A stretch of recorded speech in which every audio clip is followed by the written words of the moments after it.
তো ব্যবসায় বাদ দিস মেলা করতে।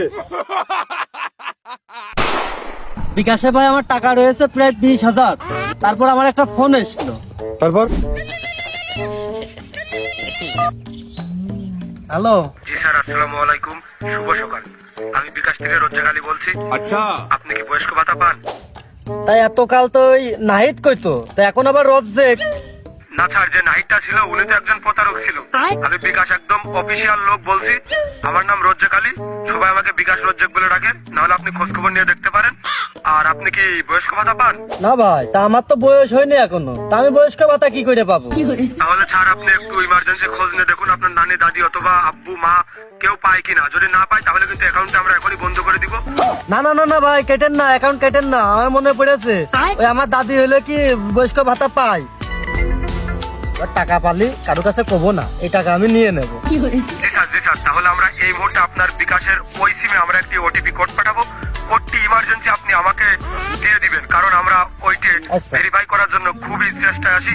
আর এই মুহূর্তে আপনার ফোনে 24,000 প্লাস টাকা 24,000? ঢুকবে বয়স্ক ভাতার, যেটা আপনার দাদির নামে আছে। আচ্ছা ভাই, অবশ্যই আপনি আপনার দাদিকে টাকাটা তুলে দিয়ে দিবেন। দেন আপনি মেসেজ পাঠান। এরপরে ভাই দেখলাম আমার ফোনে একটা মেসেজ এসেছে 24,700 টাকা। বাহ, তাহলে টাকা চলে আসলো। টাকা আসেনি ভাই, ওই খালি মেসেজ লেগে পাঠিয়েছে। তারপর তারপর ওটিপি দিলাম ভাই। ওটিপি দিলেন, তারপর তারপর আর কি ভাই, আগে অ্যাকাউন্টে ছিল 20,000 টাকা, ওটিপি দেওয়ার পর দেখি 3 টাকা অ্যাকাউন্টে।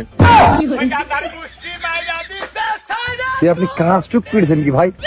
আমি তো কাল নাহিদ বিকাশে পড়াশোনা করতো, এখন রোজ দেখছি লেগেছে ওই বাড়া দাঁড়া আরেক রোজ দেখ শেষ করে দিয়েছে আমাকে। ওই লোভে পাপ আর পাপে বাস। তারপর আর কি, এখন আমি কাটবো ঘাট। खत्म, bye bye, tata, goodbye, गया। সন্ধ্যে উত্তর পাড়ার বাকেট, ব্যবসাটা কিন্তু আমারটাই একের।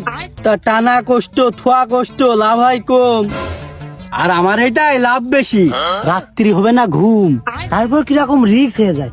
আর আমার নামের সাথে তামুক জিনিসটা জড়িয়ে গেছে, আমি কি এ ফেলতে পারি? আরে আপাতত এই ব্যবসা বাদ দে, যেন মানুষ মনে করে রিজাউল এই ব্যবসা বাদ দিয়ে দিয়েছে, ভালো হয়ে গেছে। এই আমি ভালো হয়ে গেলে তুই বিশ্বাস করবি নি? তুইও ভালো হলি, আমিও বিশ্বাস করলাম। আমি কি তোর ভালো থেকে হচ্ছে নাকি? আমার কাস্টমার কটা খুব ঢোকের কাস্টমার। আমি যদি ভালো হয়ে যাই তো ওরা কোনে দৌড়িয়ে বেড়াবে না, আর মাল কোনে পাবে না, এই ভাবে আমার খুব কষ্ট লাগতেছে। ও শালা, আর কতকাল এই লতা পাতা ঠাপাবা? একটু আপডেট হও। করছিস? না আমি করছি না, আমার এই মুখি করছে। কষ্ট কষ্ট লাগে কেন অন্তরে। তাহলে তুই করছিস, নে একটা রিস্ক নিলাম, দেখি কি দিয়ে কি হয়। কোনদিন যেন ফোনে কল দে এই মালের কথা কবি নে। আচ্ছা। এক হাতে টাকা, এক হাতে মাল, আর ওই লোকেশন বাইলে খাল। ও মাই গড, মালটা ইজ এ ভেরি গুড। যাই হোক, লোকেশনটা একটু ধুরিয়ে গেছে, ম্যানেজ কে নিবানে। বাগানে দেখলে খালি থানার গেটে যাই, থানার গেটে যে মাল বেশি।